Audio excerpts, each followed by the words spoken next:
Yeah, first of all, congrats to Central Florida. I thought we had a great start to the game and a real sense of urgency early. But the way we shot the ball tonight, 4 for 26 from three, and in a lot of ways, that's our identity. And, the shots didn't fall, and consequently, on the other end, it seemed like they were throwing it in the ocean. So congrats to them. They made a lot of plays and a lot of runs, especially early in that second half that we couldn't counter on. So, sometimes that's the way it works in basketball, but certainly proud of our guys in terms of how they've handled all the adversity in the last 3 weeks and how they've, come to fight and battle with me. They didn't choose me as their leader, but they didn't skip a beat. They continued to battle for me each and every night, and I'm certainly proud of them and their efforts, the last 2 or 3 weeks. Okay, remember, if you got a question, raise your hand. Let's go here on the second row. Brandon Judd, Deseret News.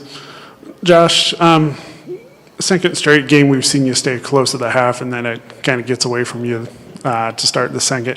What were kind of some of those contributing factors that you saw help them build that big lead there early in the second? I think we were settling a little bit. We were being a little tentative. I went right at them a couple times in the huddles, put pressure on the rim. Not all these shots are not always going to fall. But we were a little tentative around the rim, and I challenged several guys, and including Keanu over here, KD, and he turned it up, and top to bottom. I don't think we had quite the sense of urgency in that second half. A couple guys did, and we got production out of it, but it's just the runs that they kept making, we didn't have answers for. You're over here on the left, Coach. Right, go ahead, sir. Jay Drew from the Deseret News. Josh, when did you know you wouldn't have Ezra, and what impact did that have on the game, and also on Keanu's big game? KD, he's a special player, and I'll never forget coming into this program and thinking, questioning a lot of KD's value, and he has just continued to improve each and every day. He's got the right mindset. He's got that growth mindset in so many ways, and doesn't force the game, but he's playing with so much more force than he did when I first got here in June. And so he's a special player, and he's gonna his value just keeps on skyrocketing, and I look forward to seeing him blossom and develop in the next couple of years. I think he had another double-double tonight. I think he had the last 5 games, 3 out of 5 games been a double-double. So I think that's going to be, his forte moving forward. And then Ezra, we were monitoring the situation, kind of got his knee buckled up there in Provo. And so they did an MRI on him late that night. And so we're trying to work through that, and night and day, 24/7. We're pushing to get him ready, but he just wasn't quite there yet. So we were hoping to get through this first game and have him for tomorrow, but it certainly played an impact because he's been playing really good basketball for us, and probably our leading scorer, I'm imagining, in the last 5 games. So that certainly not having him have that force at the rim and put that pressure on the rim, that hurt us tonight. Any other questions? Okay, let's go right here. Gabe, how would you just kind of describe the emotions for you right now? Obviously, it's been a tough few weeks with the coaching change, but a lot of the talk these last few weeks has just been the togetherness of this team and how you guys have kind of bonded together. Yeah, I mean, this team I still stand on as, a really close team, one of my favorite teams I've played on. So it's tough. I mean, I don't even really know how to feel right now. Obviously, there's a chance for us to play in the Fox tournament, and so if we can keep playing, I would love to keep doing that, but, we're not going to force anybody to keep playing. So it's just kind of hard, you want that closure. You want to know if it's the last one.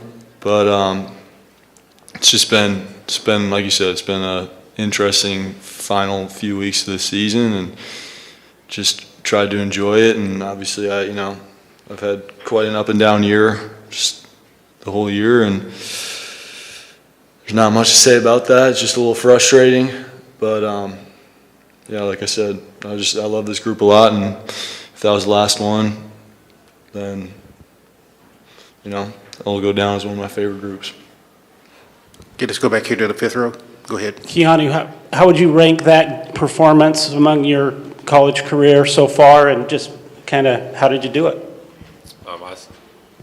I say it's definitely up there, but at the same time we didn't really win, so in my opinion, it doesn't really mean anything. But yeah, there's really not much to say. We didn't win. Yeah, I had a double-double, but we didn't win, so it doesn't mean anything.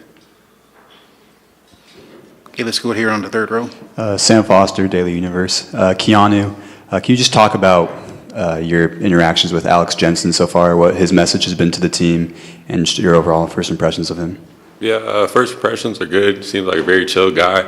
We haven't really, talked too much. He was at the hotel the other night, and it was just kind of formal introduction, really just trying to get to know him. He hasn't really talked much basketball or his plan for the future so far. Got time for a couple more? Any takers? Let's go right here on the front row. Josh, Gabe kind of touched on this, and it may be too difficult to ask at this point, but if there was the opportunity to extend the season, what's kind of the vibe, kind of the thought process behind that right now? I think it's hard right now to ask that question. I'm 100% all in.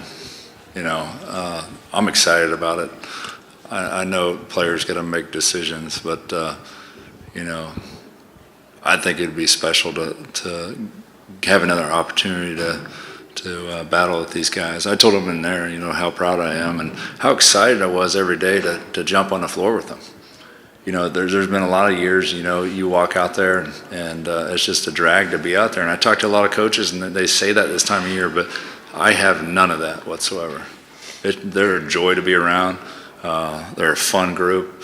I don't want it to end whatsoever, and I want to, go to battle with them, in Vegas and string some more wins together and have that opportunity.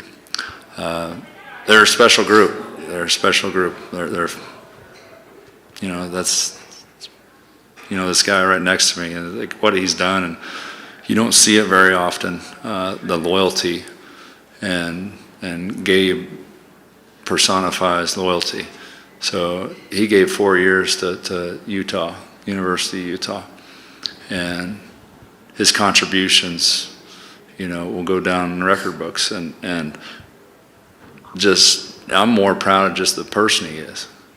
Right? He's a heck of a player, but the person he is, and the teammate he is, and I certainly don't want it to be the last time I get a chance to coach him.